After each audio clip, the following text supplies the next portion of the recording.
Welcome dear students. आज signal and system में हम प्रॉब्लम सॉल्व करेंगे Fourier transform existence and representation के ऊपर।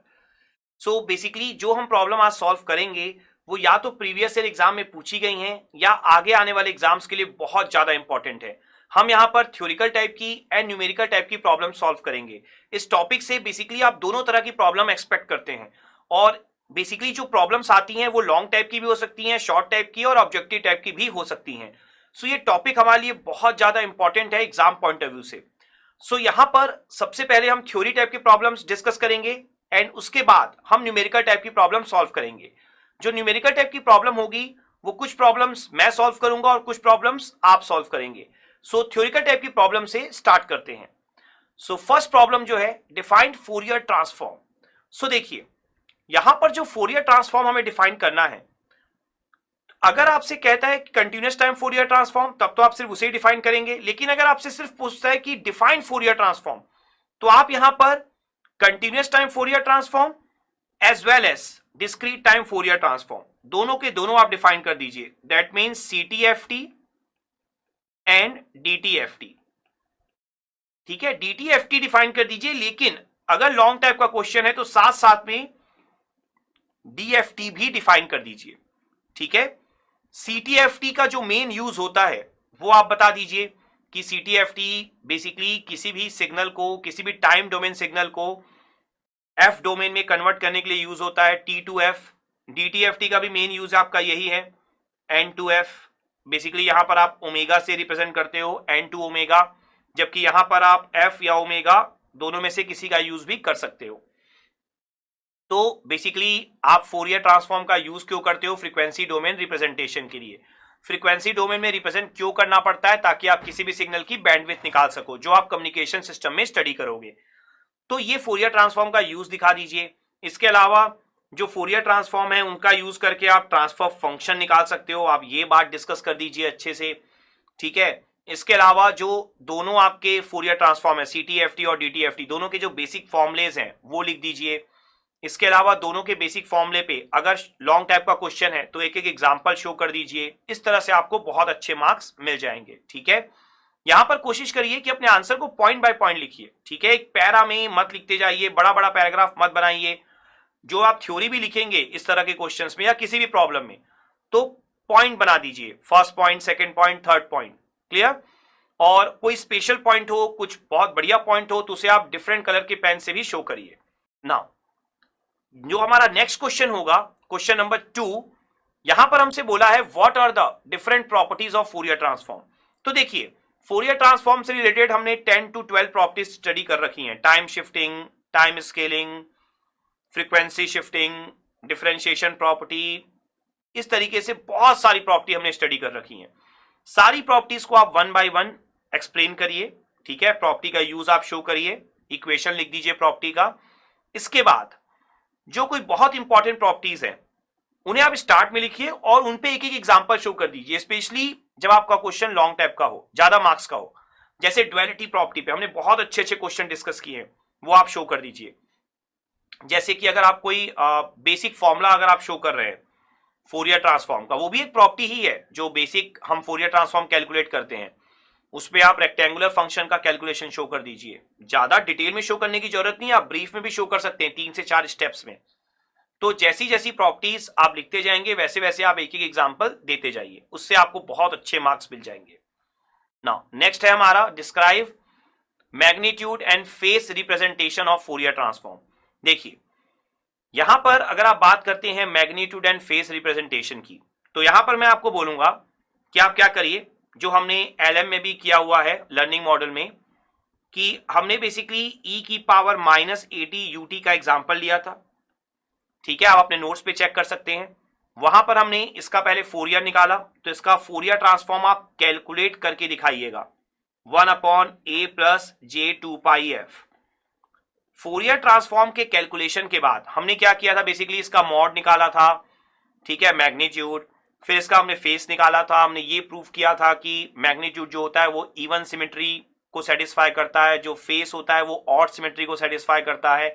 तो इस एग्जांपल का यूज करते हुए जितनी भी प्रॉपर्टी हमने मैग्नीट्यूड और फेस से रिलेटेड स्टडी की हैं वो आप सारी शो कर दीजिए। ठीक है, इससे आपको बहुत अच्छे मार्क्स मिलेंगे। डायरेक्टली भी आप लिख सकते हैं, देखिए थ्योरी आप स्टार्ट में डायरेक्टली लिख दीजिए कि मैग्नीट्यूड स्पेक्ट्रम क्या शो करता है, फेस स्पेक्ट्रम क्या शो करता है, लेकिन उसके बाद एक एग्जांपल देते हुए सारी चीजों को एक्सप्लेन कर दीजिए जैसा हमने लर्निंग मॉडल में पढ़ा था, ठीक है। तो इससे आपको बढ़िया मार्क्स मिलेंगे। नाउ ये जो हमने अभी थ्योरिकल टाइप के प्रॉब्लम डिस्कस किए हैं, इसके बाद अब हमें डिस्कशन करना है न्यूमेरिकल टाइप के प्रॉब्लम्स का। तो आप देखिए फर्स्ट प्रॉब्लम है हमारी, find the Fourier transform of the signal X T. तो देखिए यहां पर आपको एक सिग्नल एक्सटी गिवन है जिसका आपको फोरियर ट्रांसफॉर्म निकालना है। अगर आप ध्यान से देखेंगे सिग्नल एक्सटी को, तो ये सिग्नल एक्सटी बेसिकली दो रेक्टेंगल का कॉम्बिनेशन है। कैसे, आप देखिए अगर आप x1t बनाएं, एक x1t को आप ले लें पूरा का पूरा 0 से लेकर 6 तक, एम्पलीट्यूड दे दीजिए 3, और आप एक x2t बनाएं जिसे आप दे दीजिए सिर्फ 2 से 4 तक और एम्पलीट्यूड दे दें 3। अगर आप दोनों सिग्नल को यहां पर ऐड कर दें तो देखें जो x1t है वो 0 से 6 तक 3 है, x2t जो है वो 2 to 4 से 3 है, तो 2 से 4 तक जो 3 एम्पलीट्यूड है वो दोनों सिग्नल में है। बाकी जो x2t है आपका वो 0 है 4 के बाद और 2 के पहले। तो जब आप ऐड करेंगे दोनों सिग्नल को तो 2 से 4 तक चूंकि दोनों में एम्पलीट्यूड 3 है तो 3 + 3 क्या हो जाएगा 6। आप देख सकते हैं 2 से 4 तक xt में भी एम्पलीट्यूड आपका क्या है 6 है, एंड 0 से 2 तक चूंकि x1t में 3 है लेकिन x2t में 0 है तो 3 आ जाएगा आंसर, आप देख सकते हैं। और 4 से 6 तक में भी सेम सिचुएशन, 3 आ जाएगा आंसर। तो बेसिकली ये आपका दो रेक्टेंगल का कॉम्बिनेशन है, ठीक है। तो यहां पर आप क्या करेंगे, आप सबसे पहले x1f लिखेंगे। तो x1f लिखने के लिए आपको क्या समझना होगा, यहां पर आप यहां पे शो कर सकते हैं x1f कैलकुलेशन। तो जब आप x1f को कैलकुलेट करने के लिए जाएंगे तो देखिए हमने ये पढ़ा हुआ है कि स्टैंडर्ड का रेक्टेंगल, अगर स्टैंडर्ड रेक्टेंगल है तो इसका जो फोरियर ट्रांसफॉर्म है वो हमें पता होता है। अगर ये x1t स्टैंडर्ड फॉर्म में होता तो कैसा होता, ये सोचिए आप। देखिए विथ क्या है 0 से 6, तो कहां से कहां तक होता -3 से 3, एम्पलीट्यूड में तो कोई चेंज नहीं होता। तो इस स्टैंडर्ड का हमें आंसर पता होता है। स्टैंडर्ड का आंसर में पता होता है, क्या होता है हमने ऑलरेडी लर्न किया हुआ है, a tau sinc f tau rectangle का। तो a कितना है आपका 3, टाउ कितना है टोटल विथ 6, -3 से +3, -τ/2 से +τ/2, तो 3 इंटू 6 कितना हो जाएगा 18 सिंक, तो a tau sinc f tau that mean 6f। ये हमारा निकल गया स्टैंडर्ड होता तो। अब आप सोचिए कि ये जो स्टैंडर्ड है ये कितना शिफ्ट किया गया होगा जिससे 0 to 6 तक आपको मिल रहा है आंसर। तो ऑब्वियस सी बात है ये 3 से राइट साइड शिफ्ट किया गया होगा क्योंकि ये -3 से 3 है। अगर हम -3 में 3 ऐड करें तो 0 मिलेगा, 3 में 3 ऐड करें तो 6 मिलेगा, दैट मीन्स 3 से राइट साइड आपने शिफ्ट किया होगा। तो हमें पता है राइट साइड शिफ्टिंग के लिए जो आपका साइन होता है वो क्या होता है, आपका राइट साइड शिफ्टिंग के लिए आपका साइन होता है माइनस, ठीक है। तो आप क्या करें, आप इसे कोई सिग्नल का नाम दे दें x3t।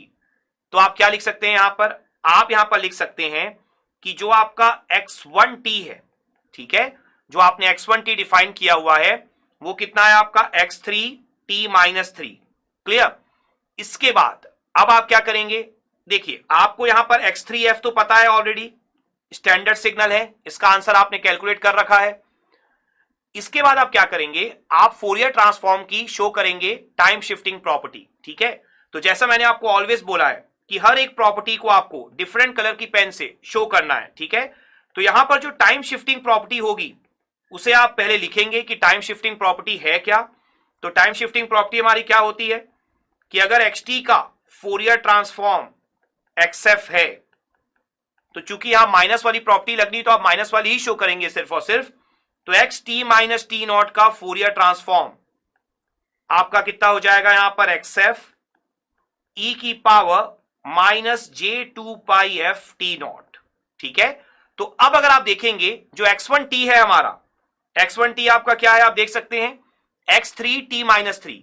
तो जब आप फोरियर ट्रांसफॉर्म कैलकुलेट करेंगे तो देखिए क्या होगा आंसर आपका, आपका आंसर यहां पर हो जाएगा x1f इज इक्वल टू, अगर x1t का x1f है ठीक है, तो यहां पर जो टाइम शिफ्टिंग प्रॉपर्टी आप अप्लाई कर रहे हैं, तो यहां पर क्या करेंगे आप, t-3 कर रहे हैं, तो t-3 के कारण क्या हो जाएगा, देखिए एक्सपोनेंशियल क्या है, e की power minus J 2 pi F T not, that means क्या लिखेंगे आप, e की पावर माइनस जे 2 पाई एफ इंटू 3, ठीक है ना। यहां पर जो xf होगा वो xf कौन सा होगा, देखिए आप इसमें टाइम शिफ्ट कर रहे हैं ना x3 में, तो x3f, तो x3f ऑलरेडी स्टैंडर्ड सिग्नल का फोरियर ट्रांसफॉर्म है जो आपके पास है, तो उसे आप क्या लिख देंगे, 18 सिंक 6f, क्लियर।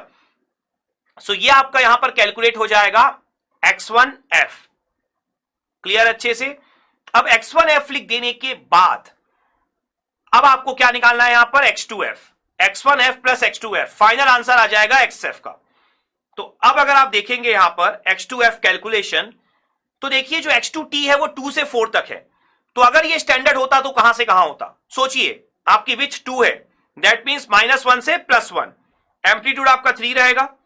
तो अब आप नेक्स्ट लिखेंगे x2f कैलकुलेशन, तो x2f कैलकुलेशन जो आपका हो जाएगा वो कितना हो जाएगा, देखिए आपका जो सिग्नल होगा स्टैंडर्ड वो होगा आपका -1 से +1, विथ होगी 3, इसको आप नाम दे दीजिए x4t।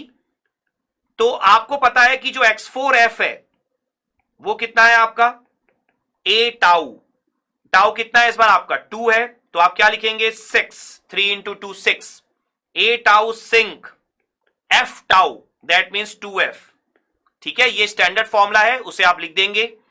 नाउ अब आप सोचिए कि जो आपका x2t है जो 2 से 4 तक है, और जो x4t है जो स्टैंडर्ड है -1 से 1, तो आपने x4t को ऐसा क्या किया होगा कि आपको x2t मिला होगा, तो ऑब्वियस सी बात है जो x2t होगा वो कितना हो जाएगा, x4, देखिए अगर आपको -1 से 1 को 2 से 4 तक लेके जाना है, ठीक है, तो ऑब्वियस सी बात है आपको 3 से राइट साइड शिफ्ट करना होगा, तो x4t -3 -1 प्लस 3 कितना हो जाएगा 2, 1 प्लस 3 4, तो यहां पर जो x2f है, अगेन आप टाइम शिफ्टिंग प्रॉपर्टी यूज करेंगे, तो 6 सिंक 2f e की पावर -j2 पाई f3, क्लियर अच्छे से। और फुल एंड फाइनल जो आपका आंसर होगा xf वो क्या हो जाएगा, x1f प्लस x2f, तो यहां पर जो x1f आया है 18 सिंक 6f, ठीक है, इसे आप लिख देंगे यहां पर, और जो आपकी शिफ्टिंग है वो कितनी है, e की पावर -j2 पाई f3, इसे क्या लिख सकते हैं 6 pi f -j6 pi f plus x2f 6 sinc 2f, again e की power -j6 pi f, clear अच्छे से। तो इस तरीके से हमारा xf का कैलकुलेशन कंप्लीट हो जाएगा, क्लियर। सो आपको भी एग्जाम में इसी तरीके से एक एक स्टेप शो करना पड़ेगा, पहले स्टैंडर्ड सिग्नल के लिए लिखिए, उसके बाद सोचिए स्टैंडर्ड सिग्नल कितना शिफ्ट हो रहा है। लेकिन मैं फिर से आपको एक बात बोलूंगा, जितनी भी प्रॉपर्टीज हैं या जितने फॉर्मूले हैं या स्टैंडर्ड सिग्नल का अगर आप कोई फोरियर ट्रांसफॉर्म का फॉर्मूला यूज कर रहे हैं तो उसे आप डिफरेंट पेन से, ठीक है, जरूर शो करिए, ठीक है, हाईलाइट करिए उस पॉइंट को, कहने का मतलब ये है। या तो आप क्या कर सकते हैं, क्वेश्चन के स्टार्ट में ही उन पॉइंट्स को लिख दीजिए, standard formula used, standard property use, इस तरीके से, और फिर कैलकुलेशन शो करिए, इससे आपको बहुत बढ़िया मार्क्स मिलेंगे, क्लियर। नाउ नेक्स्ट क्वेश्चन में आपको बोला है find the Fourier transform of the signal xt is equal to e की power -2 mod of t cos 20 pi t। तो देखिए यहां पर ये जो हमारा सिग्नल है e की power -2 mod of t cos 20 pi t,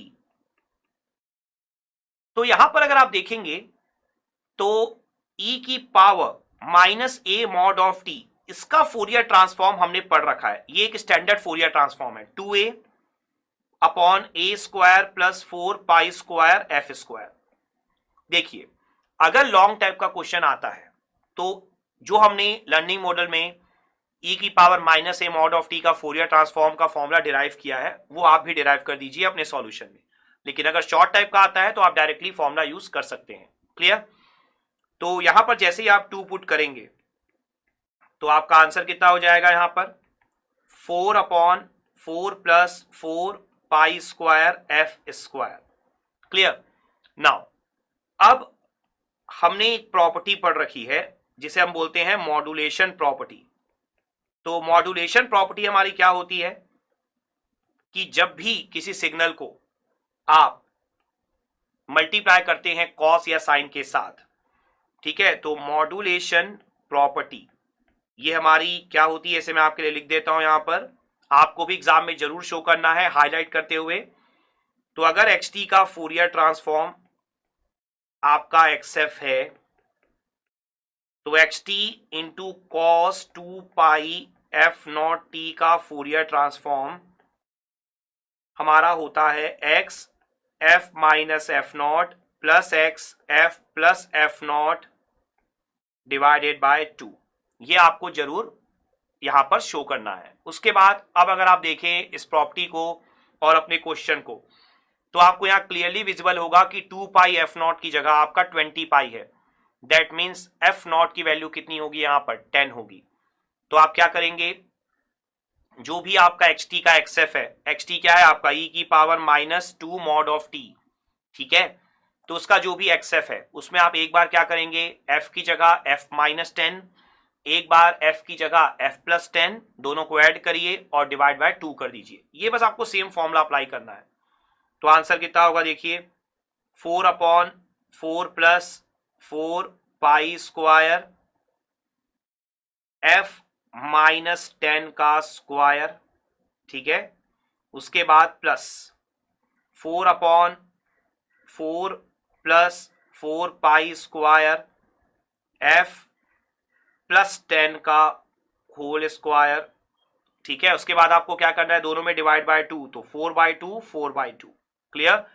सो यहां पर जो आपका आंसर है ई की power minus 2 mod of T cos 20 pi T का, वो कितना हो जाएगा आपका, आप यहां पर देख सकते हैं 2/4 plus 4 pi square F minus 10 का square plus 2/4 plus 4 pi square F plus 10 का होल स्क्वायर।